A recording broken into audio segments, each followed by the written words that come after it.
Vamos falar de Oswaldo Goeldi. Foi um pintor, desenhista, professor, ilustrador e gravador brasileiro do século XX. É considerado um dos grandes nomes do modernismo brasileiro nas artes. Ele nasceu no Rio de Janeiro em 1895 e com 20 anos ele já foi estudar engenharia em Zurique, na Suíça, porém não terminou o curso. Ele também se ingressou numa escola de arte no Rio de Janeiro e participou de algumas exposições na Suíça e na Alemanha, ao lado de Matisse e outros importantes nomes das artes plásticas da Europa. Em 1937, ele ilustrou o livro Cobra Norato, do Raul Bopp. Lembra que eu falei para vocês? Então, ele foi o artista que fez a ilustração do livro. E foi só a primeira de diversas ilustrações de livros importantes que ele fez. Em 1951 ele participou da primeira Bienal de São Paulo e em 61 ele faleceu no Rio de Janeiro, aos 65 anos. Ele obteve grande destaque no campo das ilustrações. Grande parte das suas obras foram feitas em preto e branco, com predominância do preto. Em algumas, Goeldi colocou detalhes em vermelho, azul ou amarelo. E grande parte das suas obras mostram pessoas, com destaque para sentimentos e expressões. É um artista expressionista, né? Há também obras retratando cenas da natureza e animais. Tem uma lista aqui das obras dele que eu mando para vocês também. Lazar Segal é um artista que tem origem judaica. Ele chega ao Brasil já adulto, tá, gente? Ele viajou o mundo. Ele chega no Brasil já adulto.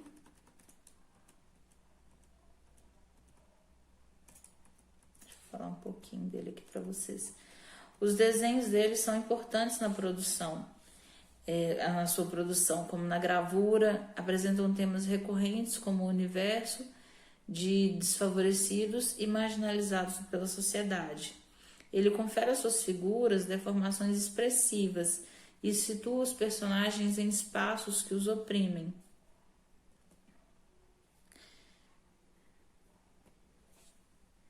O que gera um clima bem de tristeza, de abandono, inclusive. É uma obra bem triste.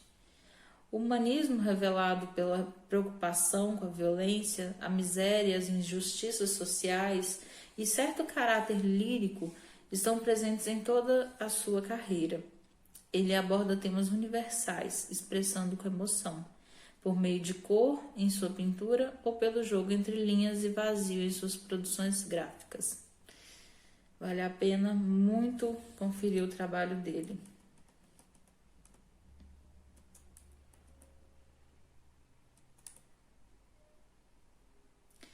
Tem um site com uma lista enorme da obra dele, detalhada, que eu acho que vocês vão gostar de ter acesso. Flávio de Carvalho, gente. Eu não falei de Cândido Portinari para vocês. Vamos falar do Cândido Portinari primeiro. Foi um importante artista plástico brasileiro da fase modernista. Eu acho que talvez vocês conheçam.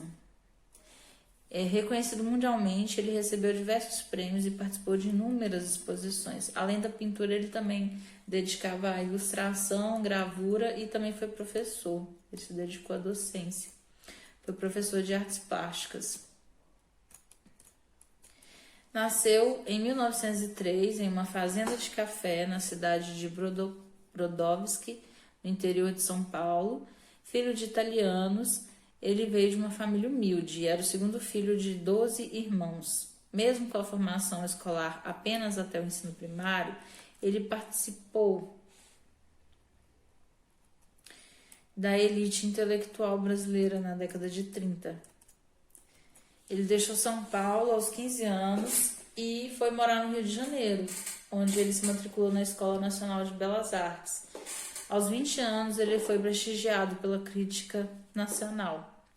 Contudo, só em 28 ele conquistou o prêmio de viagem ao estrangeiro da Exposição Geral de Belas Artes.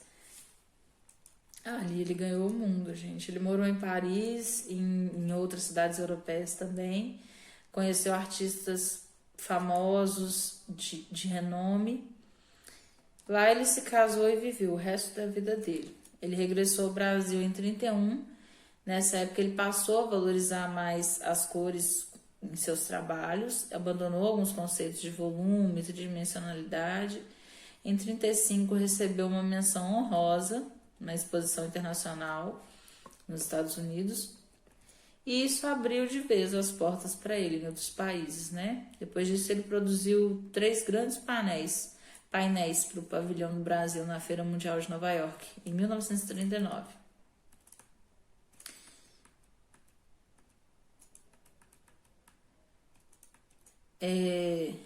Mais tarde, depois de 1940, ele foi convidado pelo Oscar Niemeyer a contribuir com as suas obras para o Complexo Arquitetônico da Pampulha, em Belo Horizonte. Então ele teve participação, gente. Destacaram-se composições sacras, São Francisco, Via Sacra da Igreja da Pampulha. A primeira exposição dele foi em 46, quando o pintor regressou a Paris e expôs no ano seguinte lá. Tem muitas telas lindas, lindas demais. Portinari pintou quase 5.000 obras. Ele conseguiu prestígio nacional e internacional, dificilmente igualado no Brasil. Sua produção retratou principalmente questões sociais. Teve algumas vertentes da arte, como realismo, cubismo, surrealismo e muralismo mexicano, que serviram de inspiração para o artista. Se tornou renomado ao explorar temáticas brasileiras que incluem a luta de classe dos trabalhadores nas plantações, nas favelas e cidades. E além disso, ele produziu obras relacionadas com a lembrança de infância da sua terra natal. A produção dele é extensa, gente. Mas eu vou pegar algumas. Não sei se vocês já viram a obra O Mestiço. É uma tela de 1934. É uma das telas mais famosas dele. Tem muita tela famosa. Eu vou mandar as imagens e vocês vão reconhecer. Então, vamos lá. O Flávio de Carvalho.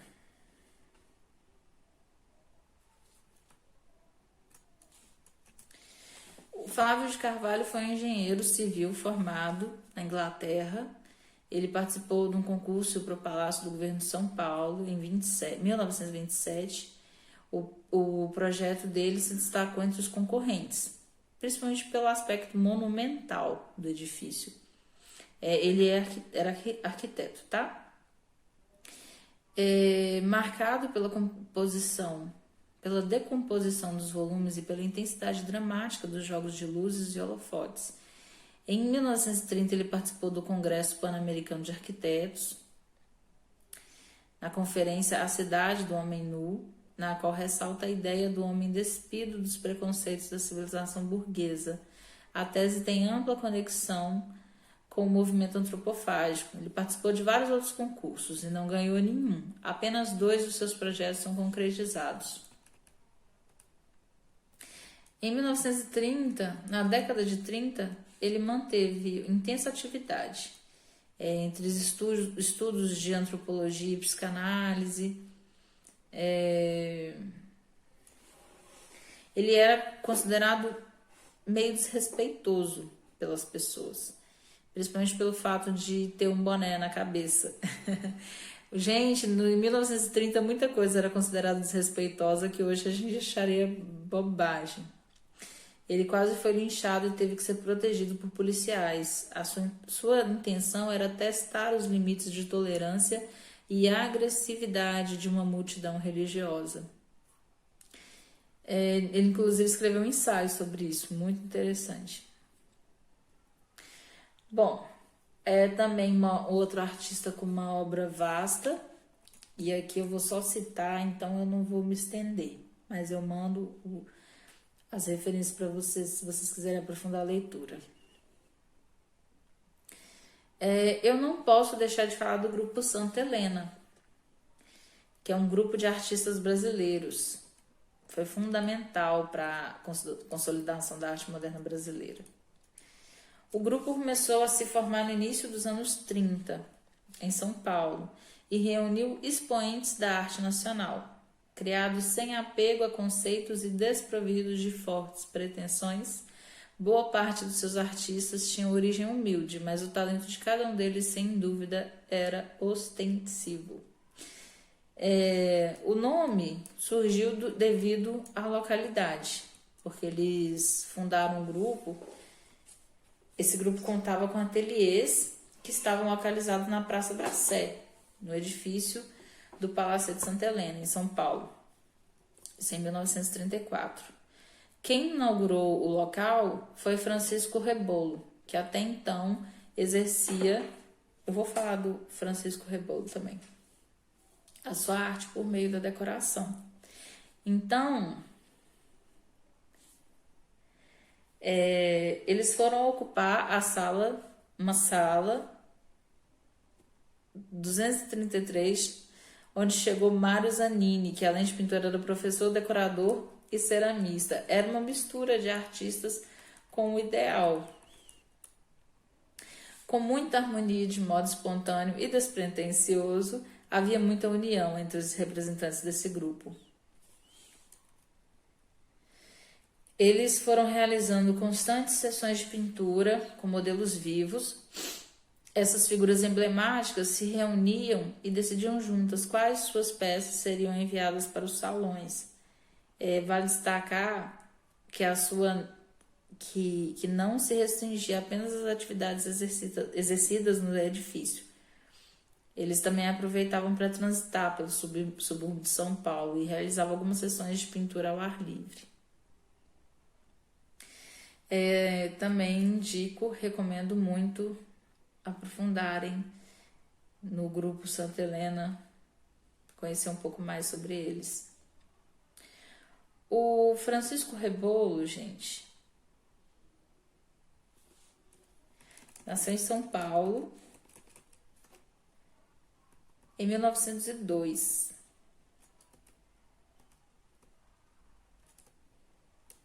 Vou pegar aqui para vocês. Nossa, tem um site maravilhoso com a imagem de todas as obras dele. É muita ostentação esses sites, gente, eu fico doida. Ele iniciou seus estudos em arte na Escola Profissional Masculina do Brás, onde ele tem aula de desenho com o professor Barquita. Em 1915 e 1917, aos 14 anos, trabalhou como aprendiz de decorador de paredes, paralelamente à sua atividade como decorador. Atual jogador de futebol, passando pela associação... Não, desculpa, eu li errado, gente. Como decorador, ele atuou como jogador de futebol. Atual não, ele já morreu, pelo amor de Deus. Em 1926, ele montou um ateliê de decoração e transferiu um ano depois seu ateliê para uma sala em Santa Helena, quando iniciou na pintura. Ele recebeu vários prêmios também, gente. Bom, eu não vou me estender mais porque eu quero encerrar a nossa aula. Fazer um breve resumo de tudo que a gente viu. Bom, lá na nossa primeira aula, a gente começou a falar sobre o que era arte visual, a gente entendeu um pouco melhor quais são as artes visuais quais são as artes que a gente entende no campo do que é arte visual. Nós falamos sobre a Semana de Arte Moderna, falamos sobre os principais fundadores desse evento, como ele aconteceu, o que aconteceu antes dele para que ele fosse possível. Falamos de Tarsila do Amaral, do Grupo dos Cinco. A influência dessa artista maravilhosa é a Leonita Malfatti, tem um legado. Falamos sobre o movimento antropofágico, que é importantíssimo para a nossa história. Sobre os outros movimentos que aconteceram no modernismo, pós-modernismo e contemporaneidade. E alguns desses artistas super importantes, né? Eu espero que o curso tenha trazido para vocês um pouco mais de autoconhecimento mesmo, porque eu acho que quando uma sociedade conhece a sua história, e a arte ela vem justamente para representar a nossa história. Eu até falo que não existe um professor de história que não use arte para trabalhar, porque são representações de fato. Então, quando uma sociedade conhece a sua história, quando ela se baseia nos ensinamentos da arte, quando ela procura conhecer o que aconteceu, ela se conhece, ela se identifica e ela ganha muito mais autonomia, muito mais senso crítico. E a proposta desse curso, ela foi toda pensada em trabalhar isso com vocês. Eu quero que vocês olhem daqui para frente para as coisas e vocês consigam identificar o quanto a gente evoluiu enquanto sociedade brasileira e o quanto a gente pode ainda corrigir muita coisa que ainda está no retrocesso, que ainda precisa evoluir, que a gente não pode deixar, depois de tanta evolução, voltar a retroceder. Então é isso, eu espero que vocês tenham gostado. Muito obrigada por participarem e até! Olá, bom dia, boa tarde, boa noite. Essa é a nossa oitava e última aula sobre modernismo brasileiro. Como combinado com vocês, né?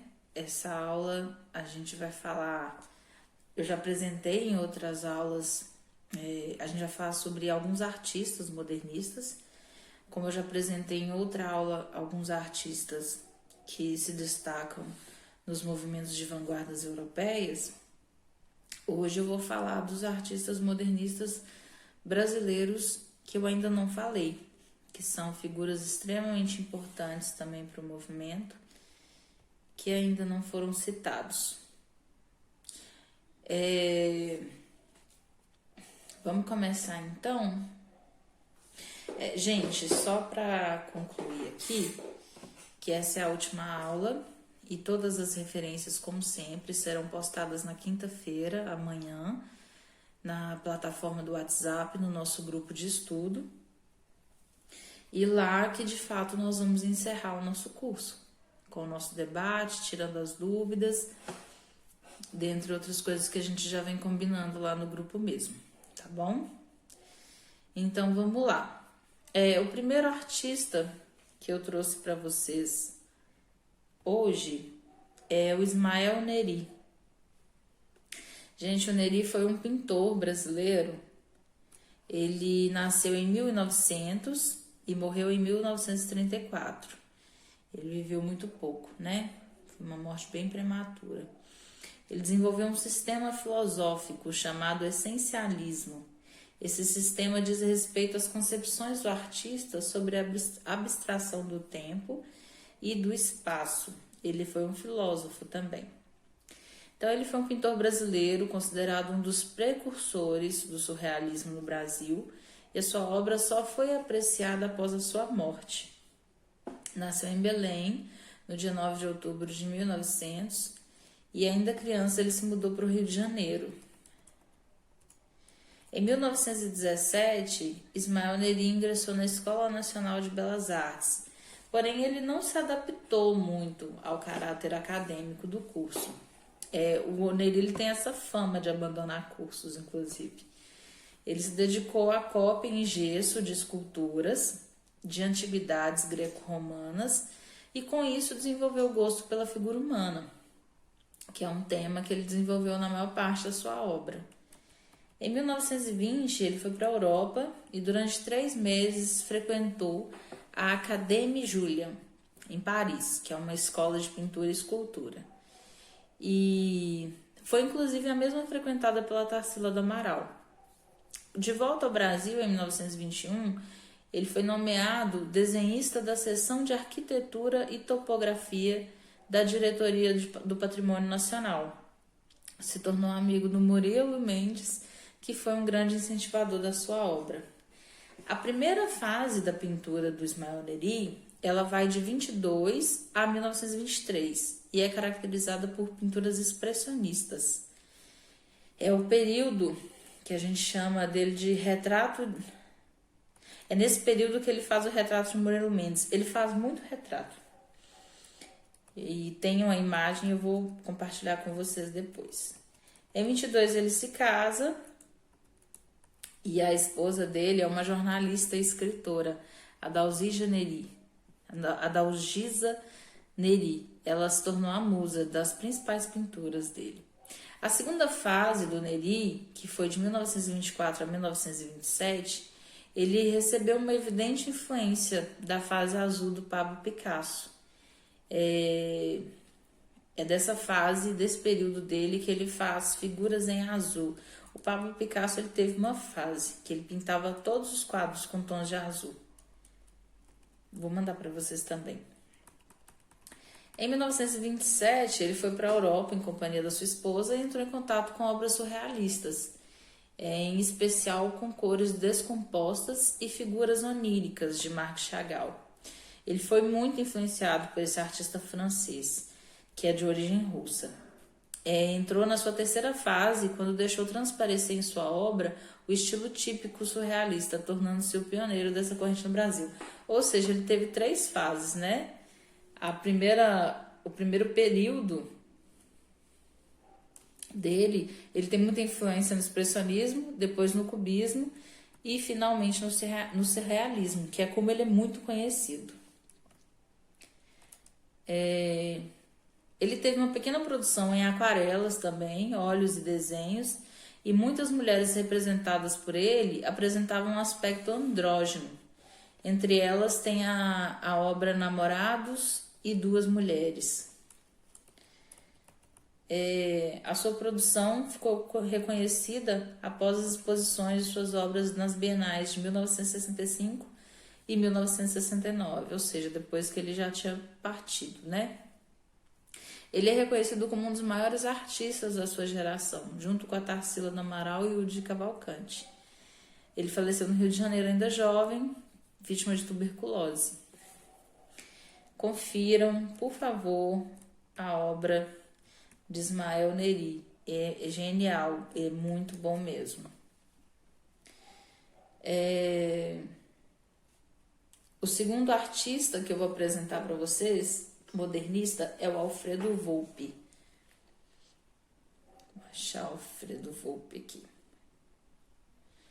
Gente, o Alfredo Volpi, se eu não me engano, ele nasceu na Itália.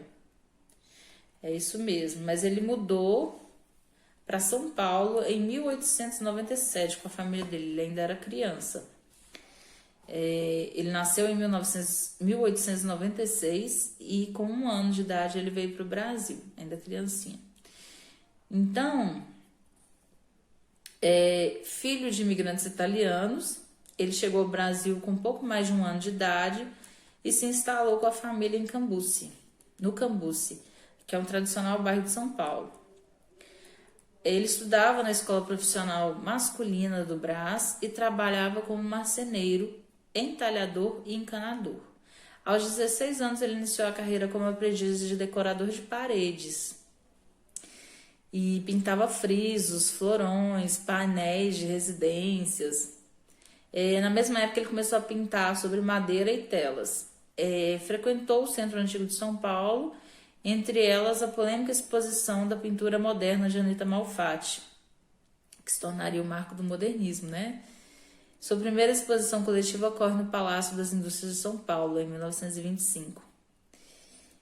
Gente, vou resumir, senão não vou conseguir falar de todos os artistas para vocês. Mas o Volpi, ele foi muito reconhecido depois, mais para frente, ele foi muito reconhecido. Ele participou das 3 primeiras Bienais Internacionais de São Paulo. Em 53, ele dividiu com o Di Cavalcante o prêmio de melhor pintor nacional. Da série das fachadas surgiu as bandeirinhas de festa junina, que é o marco dele. Vou ler um comentário que eu achei maravilhoso da Lígia Pape, que é uma artista plástica brasileira maravilhosa também. Ela fez um comentário a respeito do Alfredo Volpi. Acho Volpi, abre aspas, acho Volpi um dos nossos grandes coloristas. Acho que Volpi chega a ser uma síntese incrível nos portais e nas festas de São João. Sua pincelada, ao contrário, tem uma forte vibração. Nos trabalhos iniciais, sua cor era mais chapada, mas no final da sua vida, ao pintar aquelas superfícies que parecem bandeiras, mas que já são enormes abstrações, dando cores extremamente vibrantes e mudando a direção do pincel para conseguir uma certa vibração, parece que a cor está viva ali. Acho aquilo tão sutil e tão rico, é pura luz. O fantástico é que, apesar da economia, ele chega ao cerne da expressão, a essência da qualidade. Poucos artistas fizeram isso. Van Gogh o fez quando pintava o céu com uma pincelada e os corvos com outra. Volpi o realizou sem nunca ter ouvido falar em Van Gogh. E esse é o Alfredo Volpi. Confiram também a obra dele, vou mandar algumas coisas para vocês. É muito bom. Famosíssimo, esse eu tenho certeza que todo mundo conhece, é Oscar Niemeyer, arquiteto brasileiro, artista visual. Como eu já disse no início do curso, a arquitetura ela está no grupo das artes visuais. Oscar Niemeyer foi um arquiteto brasileiro moderno e contemporâneo. Ele pegou a contemporaneidade também. Além de arquiteto renomado, ele fez esculturas, mobiliários, gravuras, desenhos e ainda escreveu livros. Gente, inclusive em Itabira tem uma obra dele que é o Memorial de Carlos Drummond de Andrade. Ele tem obras na Venezuela e do mundo inteiro, né?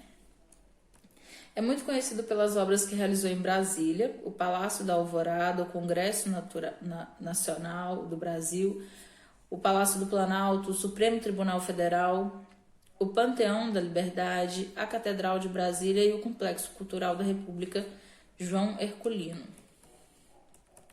Além disso, ele realizou obras em outros países, né? E diversas exposições no Brasil e no mundo, com mais de 600 projetos.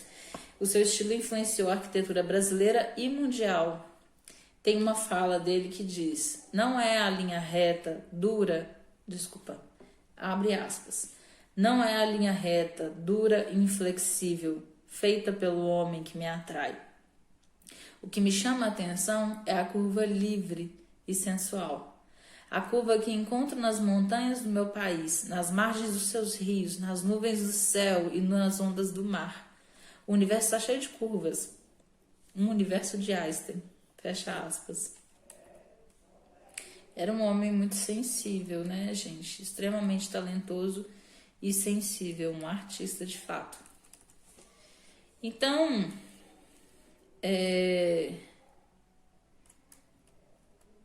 só adiantar aqui que tem muita coisa sobre ele.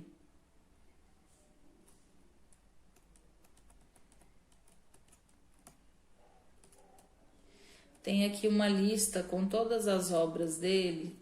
Eu vou mandar o link para vocês e vocês podem acessar e conhecer um pouco mais, ver as imagens, vídeos sobre as obras dele. Tem frases maravilhosas dele também nesse site. Eu vou mandar para vocês, tá? Porque é muita coisa.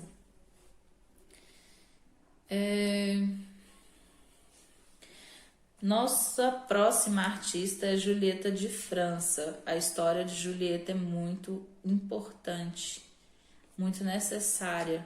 Infelizmente foi a única artista plástica que eu achei na nossa lista. Pretendo pesquisar mais a fundo. Se vocês tiverem interesse eu posso mandar depois.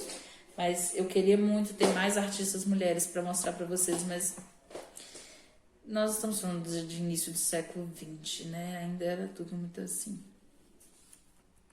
Inclusive, ela passou por maus bocados. A Julieta de França nasceu em Belém, em 1870. Foi uma escultora e professora brasileira, uma das pioneiras da arte no Brasil, inclusive.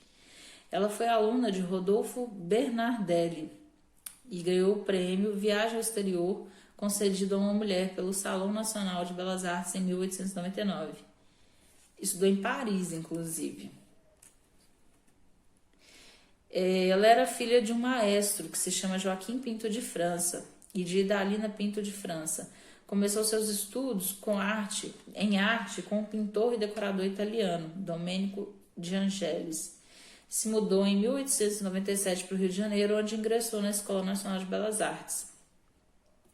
Gente, na época não podia, mulheres não estudavam não, mas após a proclamação da República, elas começaram a ter a permissão para se ingressar em cursos superiores de formação, né? Isso era bem difícil conseguir, e quando conseguiam, era muito mal visto pela sociedade, uma mulher que estudasse, sobretudo uma mulher que estudasse arte. Mas ela ainda foi além das superações de uma mulher para aquele momento cultural da história do Brasil.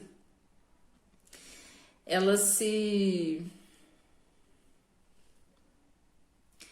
destacou muito pelo talento e o empenho, se destacou dos outros colegas, e ela foi a primeira mulher artista a cursar as aulas de modelo vivo. Então, gente, para a moral da época, era um ato escandaloso para uma pessoa de sexo feminino, né? Em 1900, lhe foi concedido o prêmio mais prestigiado da instituição, que foi uma bolsa de viagem para o exterior, que era dada para o aluno com o melhor desempenho da turma. E ela ganhou. Ainda assim, a escultura era vista como uma área predominantemente masculina, porque exigia muita força física, né, e contato direto com materiais. E isso, até então, para eles, na época, não condizia com os padrões tidos para o feminino. Então, assim, ela lutou muito por esse espaço e para poder executar essa profissão. Enfim, a Julieta, ela ganhou muitos prêmios, ela foi muito reconhecida em Paris. Entretanto, no Brasil, ela não foi tão reconhecida.